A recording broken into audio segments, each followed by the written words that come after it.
Tonight, several presidential aspirants facing disqualification as EC detects multiple endorsements of forms as 17 individuals filed to contest 2024 presidential elections. We have actually written to them indicating the errors, and they are expecting. You've already begun to identify errors? Yes, so we have written to them. The EC is already set a date to determine the fate of both presidential and parliamentary candidates who have filed to contest in elections. Balloting for the positions of the presidential candidates. Are we knowing about that on Monday or Tuesday? By Monday or Tuesday, the general public, we will write to the successful candidates that this is the date for the balloting. We'll hear from some of the candidates, including the PNC's Bernard Mona, who is promising citizens 500 cedis monthly share of Ghana's mineral resources. The people of Ghana will have a share. I am saying that if you don't get anything at all, 300 to 500 Ghana cedis from these cumulative resources will enter into your account. So just imagine per month. And this is your election headquarters.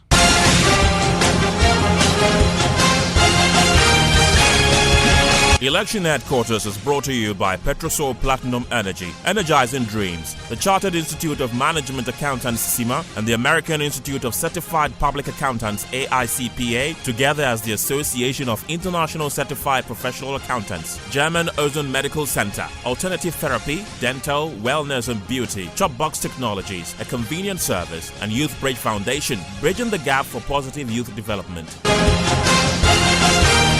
The top story is always brought to you by Telecel, connecting Energy's holy insecticide spray and coil. Enjoy a holy sleep. Filing of nominations for presidential and parliamentary aspirants is now officially closed. 17 individuals managed to meet the deadline and have filed to contest the 2024 presidential elections. But minutes before 5 p.m. when the filing closed, Joy News has learned some of the aspirants are already facing possible disqualification. The EC has detected multiple endorsement of some of the forms they've written to them, and they've been giving a deadline to rectify, or they will be disqualified. I want to take you live now to the EC headquarters, where my colleague James Aveji is standing by right now. And James, walk us through the breakdown of who has filed so far at the end of the filing. Yes, Evans, and so it is all over here at the Electoral Commission headquarters, where some 25 candidates have filed to contest the presidential elections come December 7. This contains some 3 female candidates, Ekwadonko of the Ghana Freedom Party, Nana Akosua-Amponsah Sapon Kumakuma of the CPP, as well as Janet Asana Nabila, the former General Secretary of the PNC, who has filed as an independent candidate going into the elections. We have some 12 independent candidates: Nana Kwame Bediako, Cheddar, Samuel Apia Dankwa, George Chumberima, Kofi Kranting, Alan Kojo Tremating, as well as Janet Asana Nabila, Desmond Abrefa, Nana Stevens, Elder Paul Peko, as well as James Kwesi Opong, John Enyonam Bibi, and Dr. Sam Ankra. Now, Dr. Sam Ankra has just been saved by the bell when the EC was just about declaring closure of filing of nominations, and he walks into the conference room and somehow have been able to file his nomination. We know that the NPP's Dr. Mahmoud Baumia has filed, Kofi Akpaloo of the LPG, Christian Kwabena Andrews of the Ghana Union Movement GUM, Hassan Ayariga of APC, John Mahama of the NDC, Alhaji Mohammed Frimpong of the NDP have also filed. Nana Akosua also filed. The Dr.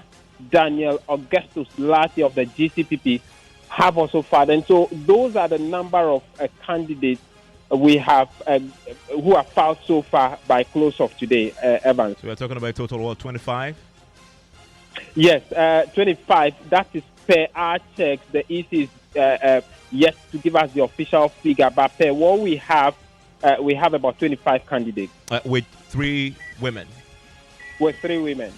Okay, and that's the breakdown there for you if you're just joining us. That is updating one person just saved by the bell already. The time we were checking this earlier, it was 17 EC, so tabulating to give us a more, I guess, settled number of those who have brought in their filing at the end of filing of nominations today. And James, stay with me because some of the aspirants have been speaking to us. Hello, James. Yes, Evan. Some of the aspirants have been talking to you. We've been hearing from Bernard Mona, for example. Exactly. Bernard Mona thinks that it is about time every Ghanaian has a share of our natural resources. Reverend Abrefo also thinks that it is about time we get pastors and religious leaders into politics, as well as what he has to tackle the menace of Galamsey if elected into office. We can listen to the two of them. Concerning governance, we need people that we can trust. I hope you are getting me. So it's good, but sometimes we have the narrative out there like politics is evil and all kinds of things, and it's driving we the pastors from the scene. But we need to be at the front line. First of all, Galamsey issue is very, very serious. As you can see, all our water bodies have been destroyed. So what I'm going to do is that as a commander-in-chief, why the military are there and we can't even fight Galamsey. So we need to use the military and deal with those issues. And then for that, we need to also create jobs for the youth because of the jobless and all kinds of things. That's why they are. Have you ever seen gold proceeds in your account before? Or you've seen oil proceeds in your account before? You've seen cocoa proceeds in your account before? A Bernard Mona's presidency is coming to let every Ghanaian have a feel and a share in your account. When you are born a Ghanaian, a bank account is open in your name at age 1 month. And that bank account will serve as an investment account for you. So proceeds from cocoa, proceeds from cocoa, proceeds from timber, proceeds from gold, proceeds from diamond, proceeds from oil, bauxite, everything that Ghana owns and exports, the people of Ghana will have a share. I am saying that if you don't get anything at all, 300 to 500 Ghana cedis from these cumulative resources will enter into your account. So just imagine per month, because every month we sell. And James, we're now learning from the Electoral Commission in this exclusive interview with you that some of these aspirants may face disqualification. How so? Exactly, because they say that the committee they have set in place have already begun their work in real time since Monday that they start accepting the forms, and they are already detecting some errors in their nomination forms. We can listen to the Deputy Commissioner, Samuel Tete, who is in charge of operations. The last day for the receipt of the nominations by the returning officer, who happens to be the chairperson of the Electoral Commission, is today. So those who brought their nomination forms from Monday, we have actually written to them indicating the errors, and they are expecting. You've already begun to identify errors. Yes, so we have written to them because the law actually states that if there are errors on the forms submitted, they have the right to effect those corrections. What are those errors? Maybe one person supporting 2 candidates. Definitely you find out that the candidate may not actually know whether you are supporting this person or not. When those ones are detected, we inform them, because normally it will shorten the number of supporters that you expected to. So those ones who filed from Monday up to yesterday, we've actually written to them. But those who are filing today, because today is the last day for the filing, we will work, the 2 teams will work overnight and then inform them so that those corrections could be effected and then bring tomorrow If you identify a particular person endorsing two different candidates all the way in the north, would they have to do that and do the correction, send the forms back to get some other person from that district to sign and then bring it back to the east? Yes, precisely. They will have to do that because the number of supporters that you are expected to get will not be up to. So you are expected to do that and then submit within the stipulated time. But because today is the last day that they are filing, the commission will give them up to tomorrow to do that. So the final deadline for any form of correction after today is just 24 hours, Saturday, to finish that? Yes, from Monday up to yesterday, you are expected to do all corrections, yes, within the stipulated time that is up to today. But because some filings are going on today, the commission will give them up to tomorrow. So that day is another deadline extended to those who have challenges with their forms that they filed. And James, we're also learning a bit more about when we can get clarity on who may have made it onto the ballot paper and into the process of balloting for positions on the ballot paper for the December 7 elections. Exactly, Evan. So Mr. Tete indicates that between tomorrow and Sunday, they should be wrapping that up, and latest by Tuesday, we should know who and who will be making it onto the December 7 ballot paper.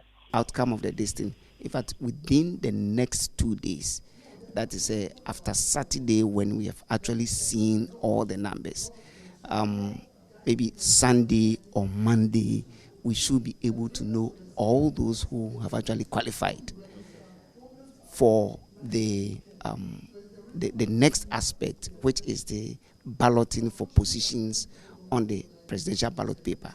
So those who qualify to ballot would mean that they are through to contest. Definitely. Those that's after looking at the forms, when all corrections and other things have been done, the commission will actually come out with those who successfully went through the nominations. And a date will be determined for the balloting for the positions on the presidential ballot paper. And after the balloting is done, the positions will be sent to the regions so that they will send them to the district electoral offices so that the returning officers will use the numbers, the positions that each candidate had to do that of the constituency. So if in case there is, let's say there are some independent parliamentary candidates, immediately after the balloting at the national level for the presidential, they will also ballot for positions by the independent parliamentary candidates. If, for instance, a constituency gets one independent... you are talking about the parliamentary? Yes. So that one can only be done when we have finished with the presidential balloting for the positions. Before you do the presidential, the parliamentary? The parliamentary, yes. Okay. So what's the deadline? Do I understand that by Monday or Tuesday, you should give the all clear for those of the aspirants who have sailed to now be presidential candidates towards the election? Yes. So over the weekend, we will be working and then get to know the candidates who have successfully filed, and the commission will come out with a date for the balloting for the positions of the presidential candidates. Are we knowing about that on Monday or Tuesday? By Monday or Tuesday, the general public, we will write to the successful candidates that this is the date for the balloting.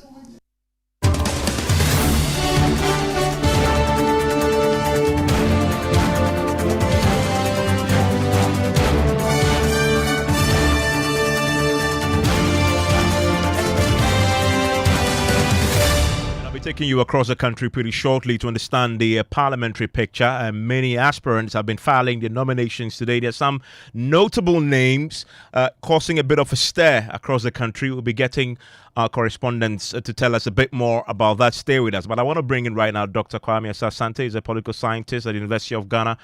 Thank you very much for your time here on Top Story. 25 aspirants have filed so far. They want to contest us in the presidential race this year. That number is huge. Can you imagine if you have all 25 clearing and getting on the ballot?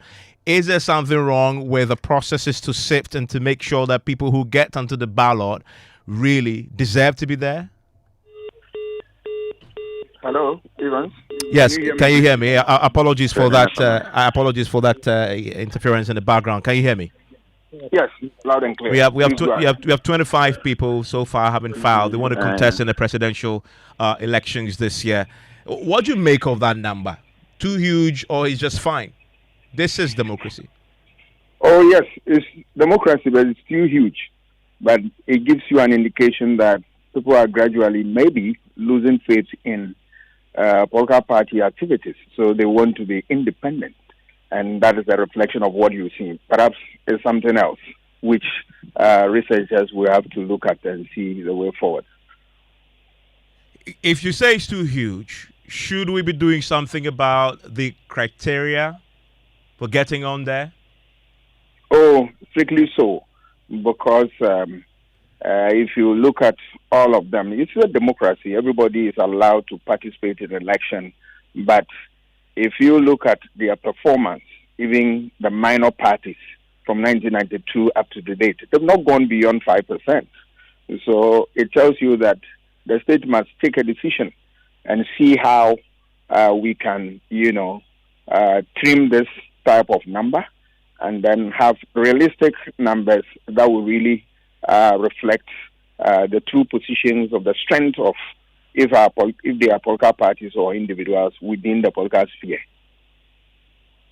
Doc, stay with me because there's a lot more happening tonight, and I want to quickly go across the country. There's a lot to analyze, even with the parliamentary filing of nominations, and one notable one is in Fomena, where the New Patriotic Party has nominated the second deputy speaker, an incumbent member of parliament for Fomena. Remember that he's an independent candidate, by the way, Andrew Amarko Isiama, as its parliamentary candidate for the Fomena constituency for this 2024 general elections. It comes despite Mr. Siama's resignation from the MPP, remember, in 2020, and then he contested the Fomena seat as an independent and won. I want to bring my colleague into the conversation right now. Nana Boache Yadom has been following this for us. Nana, what more can you tell us about this very significant decision by the New Patriotic Party?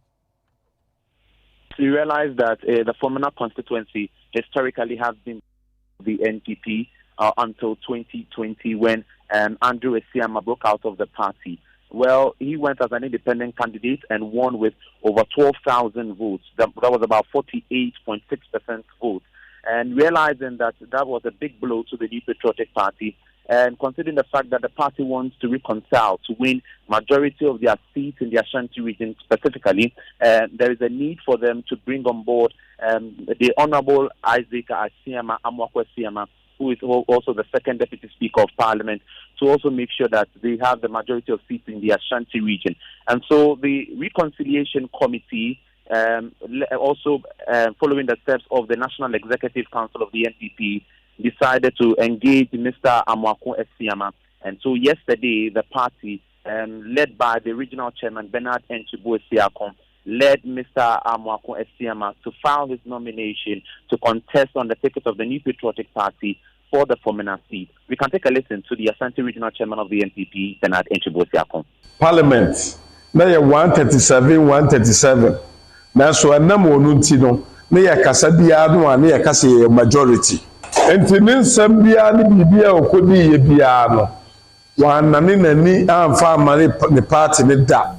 was a tie, but because he supported us, we became majority in Parliament. He always defended the NPP. The entire party and the constituency is behind him. We are united in the Fomena constituency now. Our candidate for the Fomena seat is Honorable Isiama.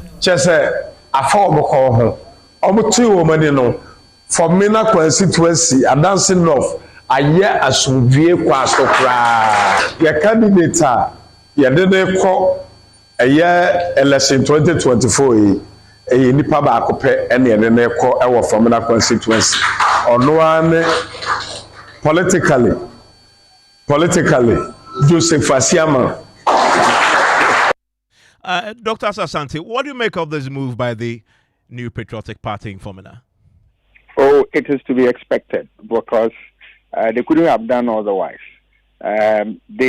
Even though they kick him out, but the role he played for the Polka Party, you and I are alive to the support he gave them and all that. So bringing him back to the Polka Party, I think is in the right direction. Rules are meant to run the affairs of the society, but remember, human beings make them to suit their needs and comfort. So at a point in time when they realize that the rules will not serve their interests and they need to soften their grounds, why not? So for me, it's normal. It's part of political calculations within the political sphere. I mean, but doesn't this undermine the party's own constitution? This is somebody who resigned. He went independent. He won. Of course, they then courted him on their side. Now they have found a way to muzzle everybody out of the race and then give him that slot.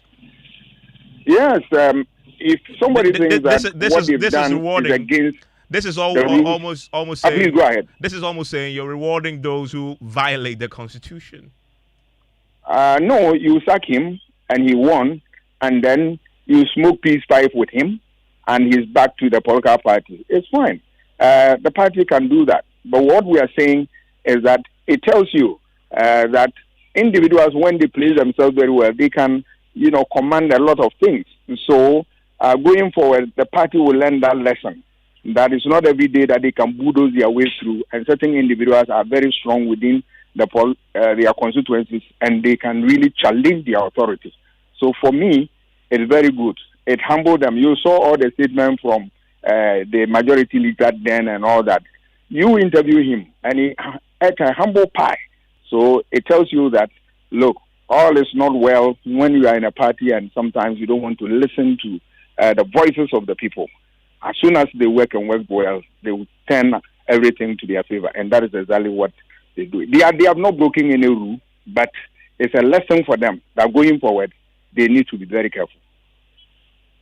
But also, it brings into sharp focus the importance of the Ashanti region generally, and they cannot lose ground anywhere this year. And so you have to ensure that those who are unhappy, you bring them to the table, and those who are strong and can bring you votes, you keep them, even if they've broken and violated the constitution. There are many disgruntled elements in the Ashanti region this year who may have filed. We'll get a clearer picture very soon, what the picture is, whether there have been some individuals who on the ticket of the MPP before who have now decided to file as independents. But that is critical, is it not, to get everybody playing ball on the side of the MPP? Every political party should have a dispute mechanism that help them to address conflict within the party. So at a point in time when issues of conflict rear their ugly heads, you should be able to deal with it. And so they should find a way of dealing with that situation, because if you allow a lot of independent candidates, then it is a manifestation that your house is divided. And any divided house cannot stand the test of what? Polka time. And if I were getting reports already from the Ashanti region, there's some known MPP loyalists and former members have now filed as independents. I want to bring in Nana Boachi Yadom, who is still with me on the line. Nana, what can you tell us about that? Hello, Nana, can you hear me? I can hear you, Evan. Yes, what can you tell us about these known MPP loyalists and some of them former members who are filing as independents? Well, so far we know of Joseph Boachi Dankwa in the Subin constituency, and we know that he contested the incumbent member of parliament, Eugene Boachi Enchi, and also participated in the party's primaries in January, but lost to the person who did win. And this time around, he has also filed his nomination in the Subin constituency to go as an independent candidate. He has broke out of the New Patriotic Party. That is the critical one we have our eyes on in the Ashanti region. And also in the Oforikrom constituency, there's one independent candidate who's also campaigning seriously to take over the seat from the MPP. But so far, Evans, there are about 15 independent candidates who have filed their nomination in the Ashanti region per our checks from the EC head office here. And also there are about 97 candidates in total who have filed their nomination to contest as members of parliament in the Ashanti region from both the New Patriotic Party, the National Democratic Congress, with the independent candidates combined. Get the full picture very shortly, but I'm curious if we have spotted any of these candidates on the ticket of Alan Chamanting's political movement. Well, so far in the Ashanti region, we haven't spotted any form of aspirants contesting on the ticket of the Movement for Change. So far, all that we've seen are from the MPP and the NDC or any other person who is going as an independent candidate, going on his own without any form of movement or political affiliation. And Dr. Asante, that is the problem we're just talking about there, and it's manifesting itself already. Yes, independent candidates, it tells you that all is not well. And instead of the party dealing with this problem head on, you remember when they went to launch their manifesto in Takra, they said, oh, just forget about what has happened and let's move on. You don't deal with problems like that. You find lasting solution to them. That lazy way of handling the issue is what is causing them. Those individuals, when they stand, remember, Ashanti region, as soon as you begin to get about 30% and beyond, they are home and dry. So you don't want your numbers to dwindle within Ashanti region. So they need to be able to do their homework well. Otherwise, election is going to be tough for them. Thank you very much, Dr. Asante, the political scientist with the University of Ghana. We're watching this very closely. The filing of nominations indeed have closed. The Electoral Commission will be giving us a full national picture, and we'll bring that to you. We'll be breaking that down for you to appreciate who's going independent, who is not, and which party is suffering the most when it comes to its own members, known members who are filing to run as independent candidates. That will give you a sense of what may happen in some of these key constituencies. And this is Top Story, always brought to you by Telecel, connecting energies, holding insecticide spray and coil. Enjoy a holy sleep. Auntie T, I beg, fix me go better.